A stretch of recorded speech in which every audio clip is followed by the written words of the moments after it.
I still don't know why the GPS told me to take that exit. It was almost 2 a.m., and I was driving back from my sister's place in Reno.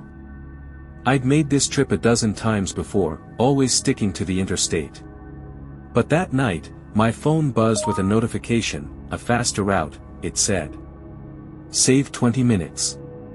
The roads were clear.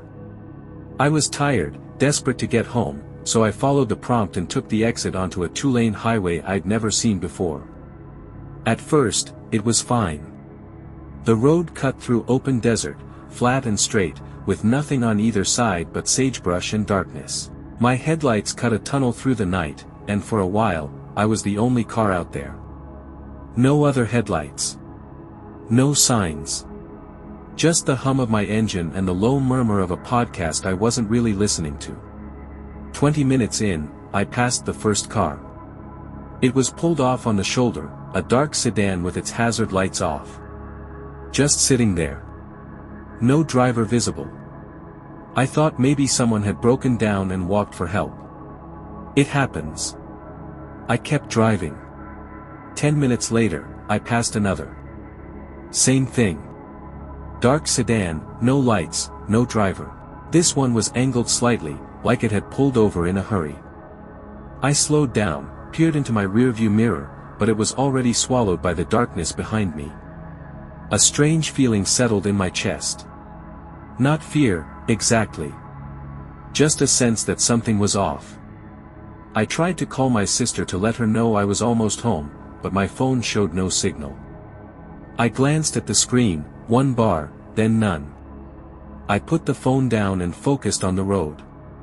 The highway stretched ahead, empty, the white lines disappearing under my headlights like an endless conveyor belt. Then I saw the figure. It was standing at the edge of the road, maybe 100 yards ahead.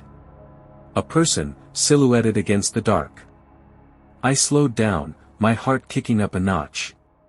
As I got closer, I saw it was a woman. She was wearing a dark jacket, her arms wrapped around herself, her head turned towards my approaching headlights. I slowed to a crawl. My mind raced through all the warnings: don't stop, don't pick up hitchhikers, call for help. But I had no signal. And she was just standing there, not waving, not signaling. Just watching me. I pulled up alongside her and rolled down my window a few inches. "You okay?" I asked. The night air rushed in, cold and dry. She didn't answer. She just stared at me with wide, empty eyes. Her face was pale, her lips almost blue. "Do you need help?" I tried again. She shook her head slowly. Once. Then she pointed down the road. Towards where I was heading. And then she said something I couldn't quite hear. I leaned closer to the window. "What?" "There's a man," she whispered. "He's waiting for you." My blood went cold. I looked down the road, but there was nothing. Just darkness. When I turned back, she was gone. I craned my neck, looking in my side mirror, but the shoulder was empty. She just disappeared. I sat there for a moment, my hands frozen on the wheel, before I floored the accelerator and took off. I drove faster than I should have, my eyes scanning the road ahead, my heart pounding. Who was she? What man? I told myself I'd imagined it. I was tired, hallucinating. It happens on long drives. The mind plays tricks. But then I saw the lights. They appeared in my rearview mirror, far behind me at first. 2 headlights, coming up fast.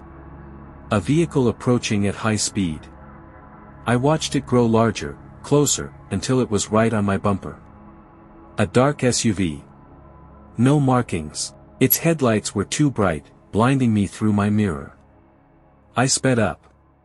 It matched my speed. I slowed down. It stayed right behind me. I signaled and pulled onto the shoulder, thinking it would pass.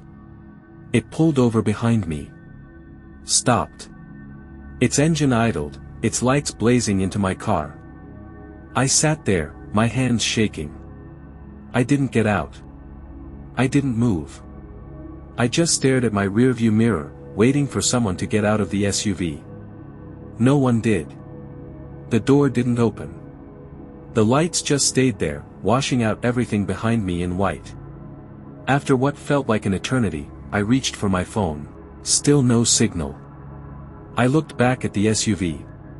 And that's when I noticed something that made my stomach drop. There was no license plate. Just a dark metal bracket where a plate should have been. I put my car in gear and pulled back onto the highway. The SUV followed. I pushed my speed to 80, then 90. The engine screamed, but the SUV stayed right on my bumper, its headlights filling my cab. I was going too fast for the road, the curves coming up faster than I could react. And then I saw the man. He was standing in the middle of the highway, right in my lane. A tall figure in dark clothes, his arms down at his sides, his face turned towards me. I slammed on the brakes, the tires screeching, the car swerving. I closed my eyes, waiting for the impact. It never came. I opened my eyes. The road was empty. No man.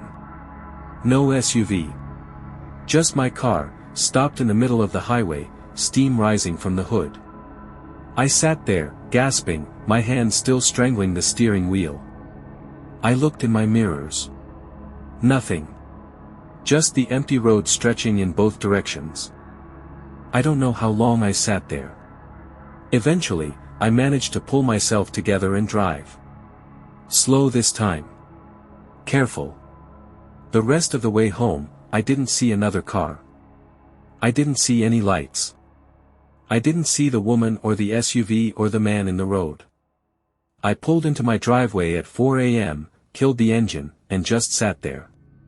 The house was dark. Quiet. I let myself in, locked the door, and went straight to bed. I didn't sleep. I just lay there, staring at the ceiling, trying to convince myself it was all in my head. In the morning, I went outside to check my car. I needed to see if there was any damage, any sign that any of it had been real. I walked around to the front and stopped. There, pressed into the dust on my hood, was a handprint. Large. The size of a man's hand. And on my rear bumper, a smear of mud from a tire that wasn't mine. I stood in my driveway, the morning sun warm on my face, and I realized something. The woman had pointed down the road. She said a man was waiting for me. But she didn't say where. She didn't say the man was ahead of me. She was pointing towards where I was going. But I was already heading home. I'd been heading home the whole time.